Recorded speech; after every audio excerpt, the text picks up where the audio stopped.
जय श्री कृष्ण।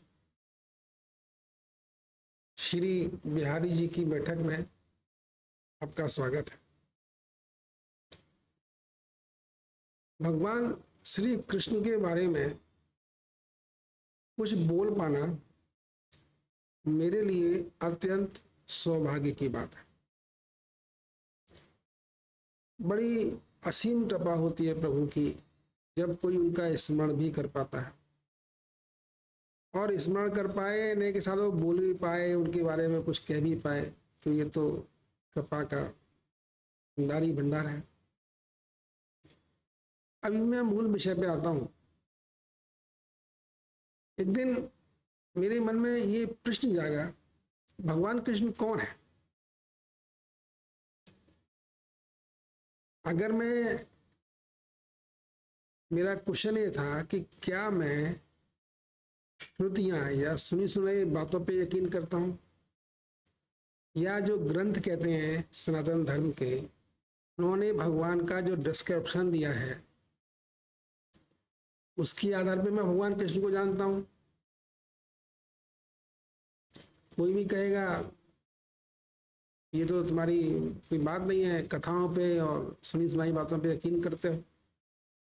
तुम्हारा बुद्धि क्या कहती है, तुम्हारा लॉजिक क्या कहता है? प्रभु तो ब्रह्मज्ञानी है, अद्भुत अंतर्यामी है। बहुत पहले वो जानते थे कि मेरे मन में इस तरह का कोई क्वेश्चन आ सकता है, कोई प्रश्न आ सकता है। बहुत दिन पहले उन्होंने एक वाक्य बोला, एक सेंटेंस बोला, देखो इस समस्त सृष्टि का कर्ता भी मैं हूं, कर्म भी मैं हूं और कारण भी मैं हूं। अद्भुत सेंटेंस है।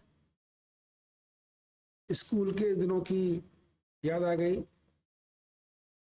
कर्ता के लिए पहचानता कौन कर रहा है, कर्म जानने के लिए पहचानता कि क्या कर रहा है,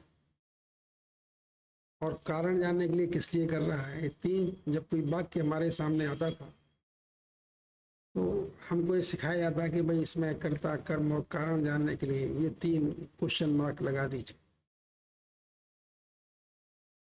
तो जब प्रभु ने कहा कि कर्ता भी मैं, कर्म भी मैं और कारण भी मैं, तो मुझे कुछ अचंभा हुआ।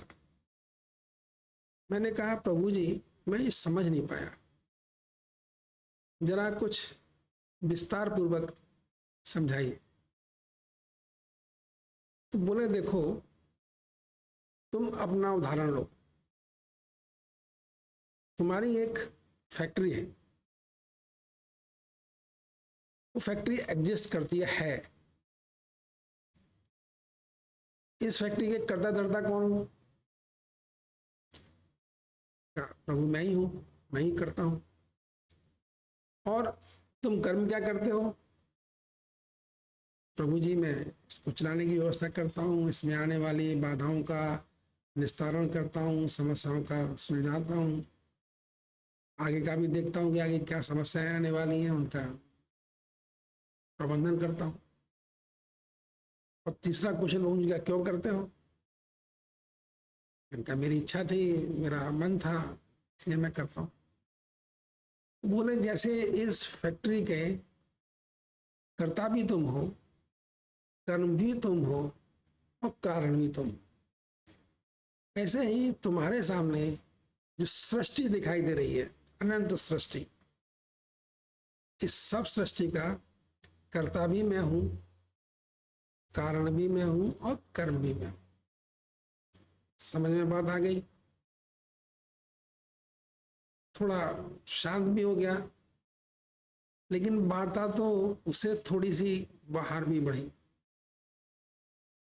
बोले देखो तुम्हारी जो दुनिया है, तुम्हारी जो संसार है, वो तुम्हारे शरीर तक सिमटा हुआ है, और इस शरीर के अंदर जो मन है, जो बुद्धि है, जो शरीर की शक्ति है, तुम सिर्फ उसमें ही पोर्शन के कर्ता भी हो और कर्म भी हो और कारण भी।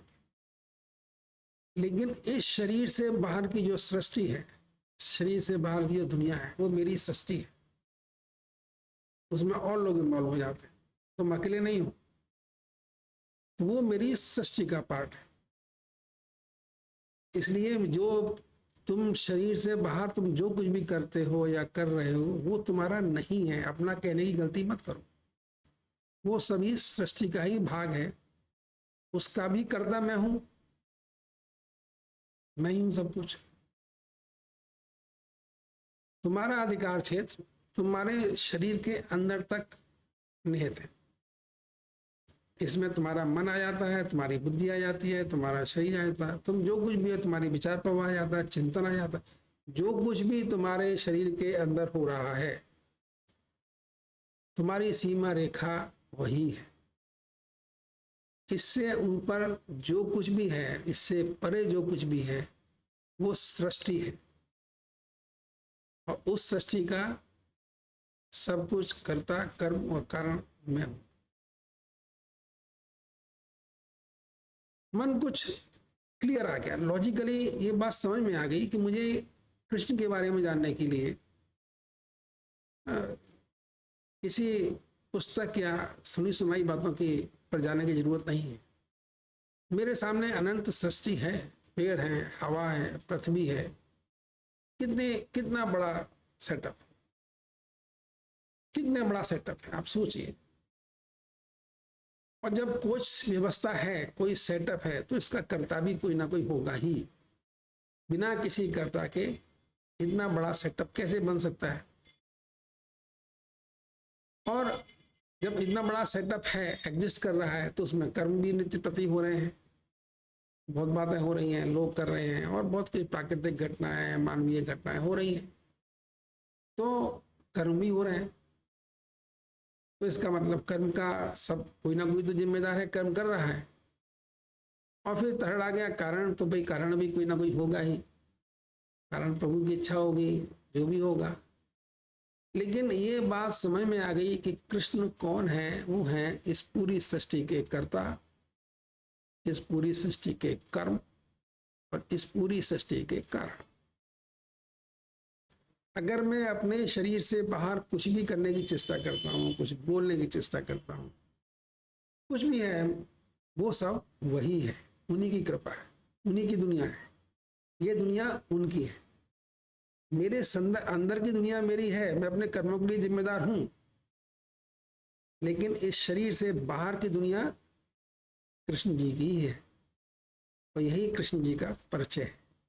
वो इस सृष्टि के कर्ता, कर्म और कारण है।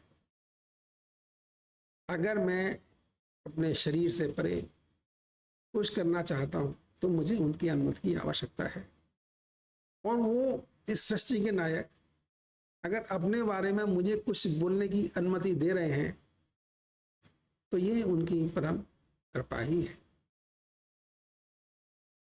एक और बात आ जाती है कि जब उनकी कृपा आनी शुरू होती है, आसान तो कुछ भी नहीं है, कुछ भी पाना दुनिया में आसान नहीं, करना पड़ेगा, एफर्ट करने पड़ेंगे।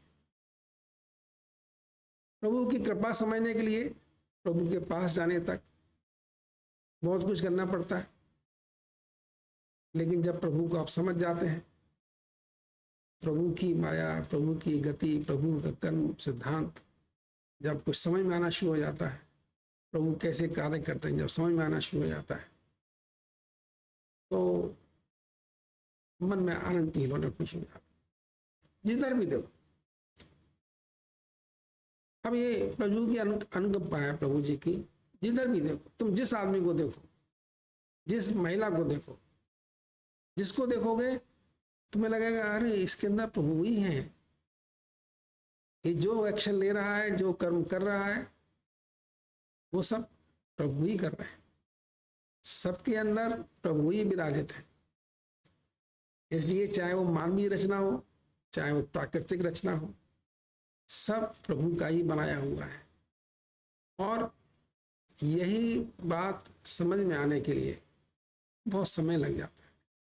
अब मुझे जब मैं दुनिया में विचरता हूँ, देखता हूँ, जिधर देखता हूँ, अब अच्छा लगता है। क्योंकि आप समझ में आता है कि जो कुछ भी देखा जा रहा है, जो कुछ भी है, सब सृष्टि है, सब माया है, सब माया सृष्टि है, और इस सृष्टि की रचयिता भगवान कृष्ण है। ऐसी एक और घटना भी मुझे याद आ रही है। एक दिन मेरे मन में बात आई कि मैं बोलता हूँ कि कृष्ण जी ने ये कहा, प्रभु जी ने ये कहा, प्रभु जी ने ये कहा। मेरे मन में प्रश्न जागा, तुम कैसे कह सकते हो कि ये प्रभु जी बोल रहे हैं? तुम्हारे मन में जो आवाज आ रही है, कृष्ण की आवाज आ रही है, कैसे कह सकते हो? तुम्हारे पास, देखिए, ये सब वार्तालाप अंतर है, अपने लिए है, अपनी खोज है, अपनी अंतर मन है, अपना ही सब कुछ है।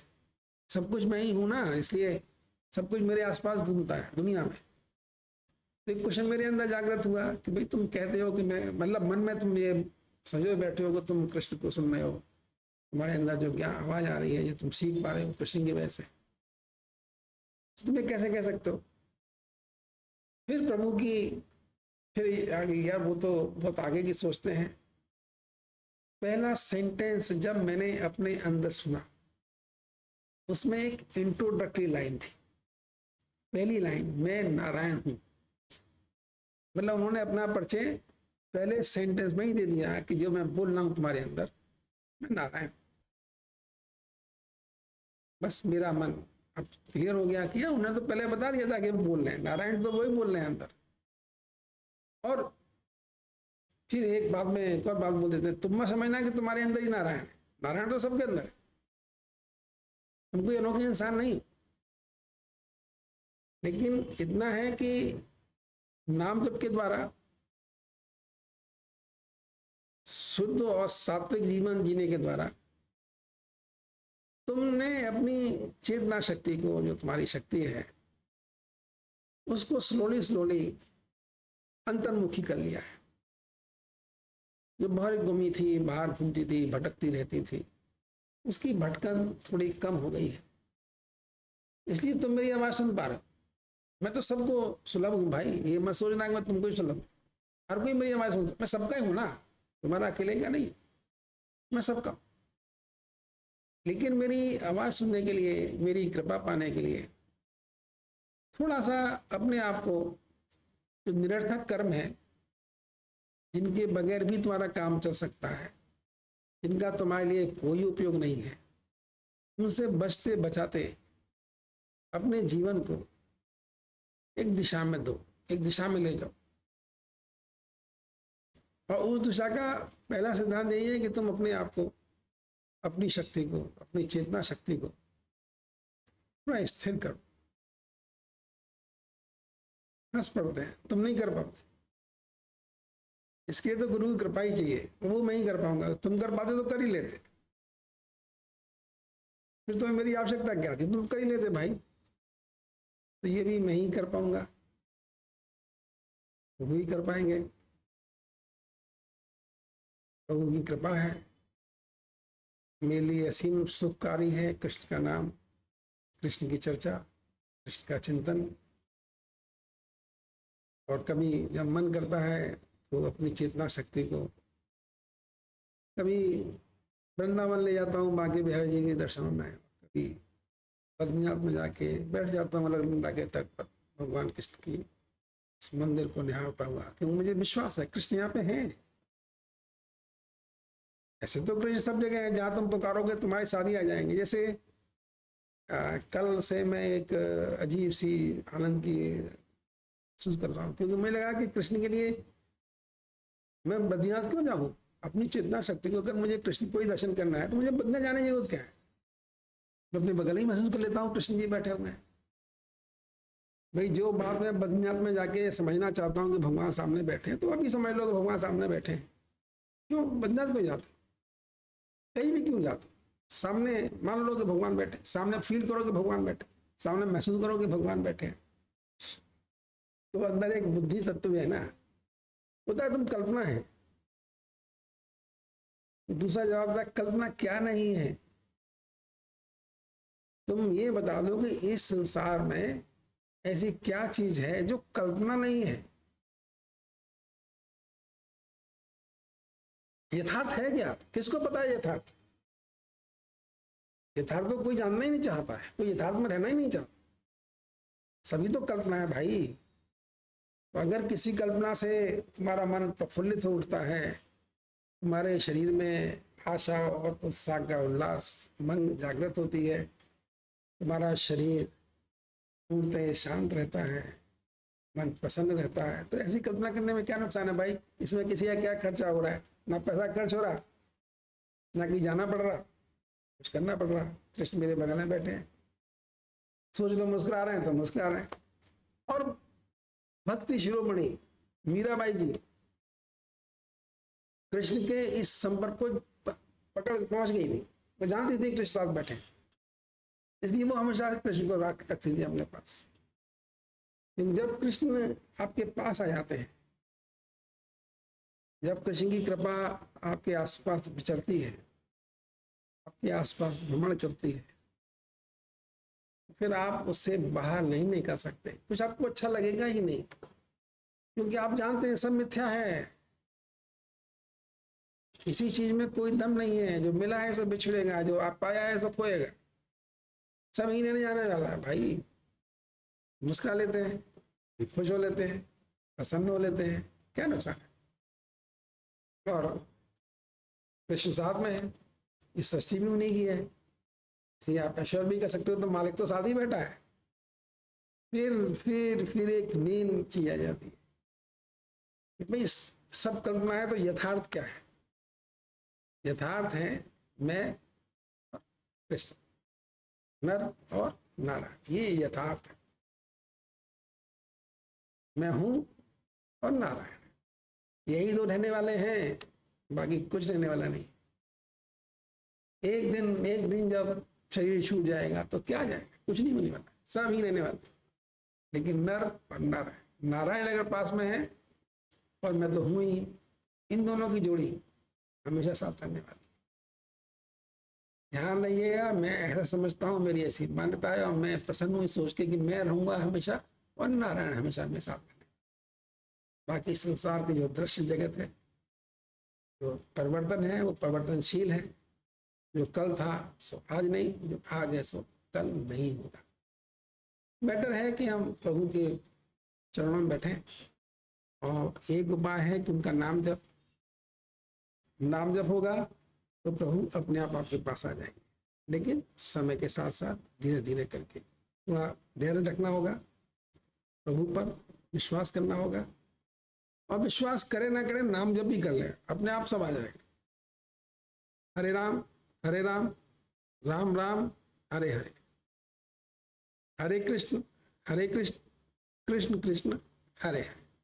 जप लीजिए, जपते रहिए, मजा आएगा, सब चीज शांत हो जाएगी, और एक दिन आप भी आनंद के सागर में गोते लगाएंगे। इसके साथ में अपना वक्तव्य खत्म करता हूँ। धन्यवाद। जय श्री कृष्ण।